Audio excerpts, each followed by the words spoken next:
जब घर में इतनी बेहतरीन हल्की फुल्की खस्ता और फूली फूली कचौरियाँ बन सकती हैं तो बाज़ार के गंदे तेल में तली हुई कचौरियाँ क्यों खाएं। आप और आपकी फैमिली की सेहत आपके हाथों में है। घर में बनी दाल कचौरी और आलू की तरकारी का कोई मुकाबला नहीं, इसलिए आज हम बना रहे हैं आलू की तरकारी और दाल की कचौरियाँ। 2 की जगह 4 खाएं, ना तबीयत पे भारी और ना जेब पे, रच के खाएं। रेसिपी पूरी देखिएगा। रेसिपी ज़रा सी भी अच्छी लगे तो खाने शाने व्लॉग को लाइक शेयर और सब्सक्राइब कर लीजिएगा। तो चलें फटाफट से रेसिपी स्टार्ट करते हैं। बिस्मिल्लाहिर्रहमानिर्रहीम। इसके लिए सबसे पहले एक पैन में थोड़ा सा पानी डालेंगे, तकरीबन 1 कप। और ये मैंने 1 घंटे पहले दाल भिगोई थी। पानी समेत ये दाल हम पैन में डाल देंगे क्योंकि हमें इसे कुक होने के बाद छान लेना है। अब यहाँ पे डाल रही हूँ 1 टीस्पून नमक और चौथाई टीस्पून डालूंगी हल्दी। हल्दी से दाल जल्दी गल जाती है।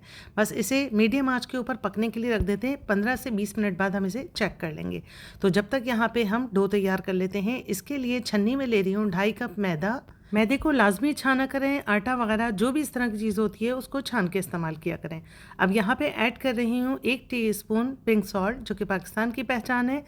अब आधा टीस्पून ज़ीरा और आधा टीस्पून ही अजवाइन लेंगे और उसे कूट लेंगे। कूटने की वजह से इसका टेस्ट खुल जाएगा और बहुत ही मज़ेदार सा सौंधा सौंधा सा टेस्ट हमारी कचौरियों में आ जाएगा।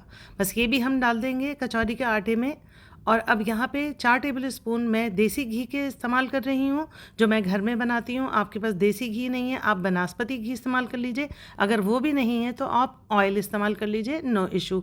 अब इसे इस तरीके से मसल के हमें मिक्स करना है मैदे के अंदर, यहाँ तक कि मुट्ठी बनने लगे। उसके बाद थोड़ा थोड़ा पानी ऐड करते जाएंगे और आटा गूंथते जाएंगे। हमें नरम से थोड़ा ज़्यादा सख्त आटा गूंदना है, बिल्कुल सख्त नहीं गूंदना, ना नरम गूंदना है। नरम से थोड़ा हार्ड रखना है। ये देख लीजिए, मैं आपको चेक करा देती हूँ। इस तरीके से आपको अच्छे तरीके से अंदाज़ा हो गया होगा कि आटा हमारा कितना हार्ड है। ये बहुत ज़रूरी स्टेप है, इन्हें लाजमी नोट किया करें। 30 मिनट के लिए इसे हम रेस्ट पे रख देते हैं। अब यहाँ एक बर्तन ले लेते हैं, उसमें 2 से 3 टेबल स्पून ऑयल गर्म करेंगे। उसमें डाल रही हूँ मैं ज़ीरा आधा टीस्पून, कलौंजी आधा टीस्पून, राई आधा टीस्पून, मेथी दाना 1/4 टीस्पून, सौंफ हाफ़ टी स्पून और धनिया साबुत हाफ़ टी स्पून। मेथी दाना कम रखिएगा, ये कड़वा कर देता है खाने को। इसे हम थोड़ा सा सौते करेंगे, इतना कि ये फ्रेगरेंट हो जाए और हल्की आंच पे कीजिएगा। उसके बाद मैंने 2 बड़े आलू बॉईल करके रखे थे, वो मैं इस तरीके से हाथों से मैश करके डाल दूंगी। आप इसमें साबुत आलू छील के छोटे छोटे टुकड़े करके भी डाल सकती हैं, और क्योंकि आगे हम इसमें पानी डालेंगे तो उसमें जब गल जाएंगे तो फिर मैश कर लीजिएगा। अगर आप उबले हुए आलू डालेंगी तो वो ज़्यादा इजी मेथड होगा और मैं आपको इजी तरीके से ही सिखाती हूँ। थोड़ा सा मिक्स करके मसालों के साथ यहाँ पे आधा कप जो है मैं टमाटर एक मैंने ग्राइंड कर लिया था, वो डाला है। इसको थोड़ा सा आलू के साथ भून लेंगे। अब यहाँ पे ऐड करेंगे 1 कप पानी। पानी डाल के मिक्स करेंगे तरकारी को, और अब इसमें ऐड करेंगे हम 3-4 छोटी सी हरी मिर्चें, फ्लेवर के लिए ऐड करेंगे। आप चाहें तो 1 मिर्च को काट के भी ऐड कर सकती हैं। अब यहाँ मसाले ऐड करेंगे, जिसमें आधा टीस्पून नमक, 1 टीस्पून कुटी हुई लाल मिर्च और चौथाई चमचा जो है वो हल्दी है। मिक्स करेंगे, मिक्स करके दम की आंच पे इसे 5 मिनट के लिए दम पे रख देंगे। यहाँ पे दाल को चेक कर लेते हैं। परफेक्ट कचौरी बनाने के लिए दाल का बिल्कुल सही कुक होना बहुत ज़रूरी है। इसे मैशी नहीं होना चाहिए, इसे साबुत होना चाहिए, लेकिन बिल्कुल गला हुआ होना चाहिए, जैसे आप देख रही हैं। बस इसे छान के बिल्कुल ड्राई कर लेंगे। तो यहाँ पे देखें, बहुत ही लजीज, मज़ेदार, खुश शक्ल और ख़ूबसूरत सी हमारी आलू की तरकारी तैयार हो गई है। ये हलवा पूरी के साथ खाइए, कचौरी के साथ खाइए, समोसों के साथ खाइए, जिस चीज़ के साथ खाएंगे इंशाल्लाह बहुत ही मज़े की लगेगी।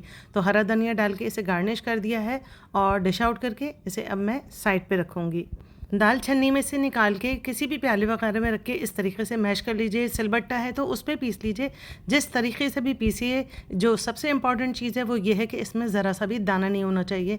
इसे बिल्कुल इस तरीके से होना चाहिए जैसे आपको ये नज़र आ रही है, बिखरी बिखरी सी, लेकिन बिल्कुल बारीक पिसी हुई। तो चौथाई चमचा इसमें डाला है गरम मसाला, चौथाई चमचा डालेंगे काली मिर्च का पाउडर और आधा चमचा डालेंगे कुटी हुई लाल मिर्च। नमक में हमने दाल को उबाला था, इसलिए नमक की ज़रूरत नहीं है। अब इसको इस तरीके से मैश करते हुए हम मिक्स कर लेंगे ताकि इसके अंदर बाइंडिंग आ जाए। तो आप देख रही हैं, बिल्कुल इस तरीके से आपकी दाल होनी चाहिए। अगर ये ज़रा भी गीली हुई तो ये कचौरियों को फाड़ देगी। आपकी कचौरियाँ ना फूलेंगी और ना ही सही बनेंगी, बल्कि फट के तेल में निकल जाएंगी।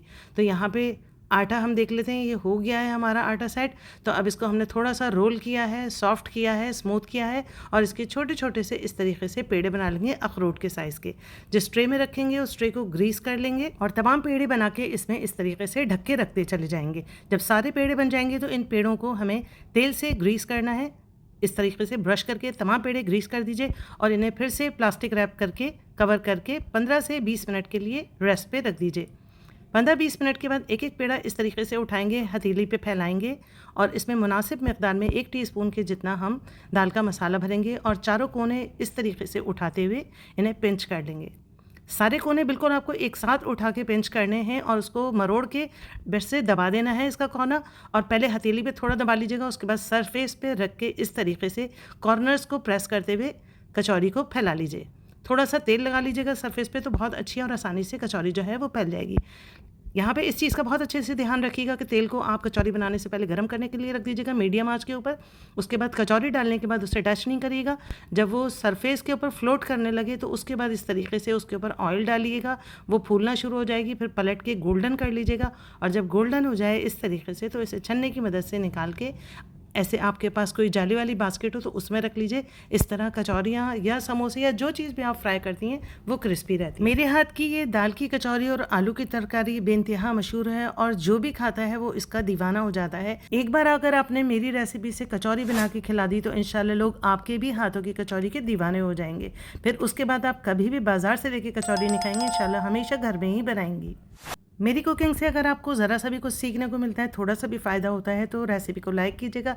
चैनल पर नए हो तो सब्सक्राइब कीजिएगा। मिलते हैं नेक्स्ट रेसिपी में, जब तक के लिए अल्लाह निगहबान।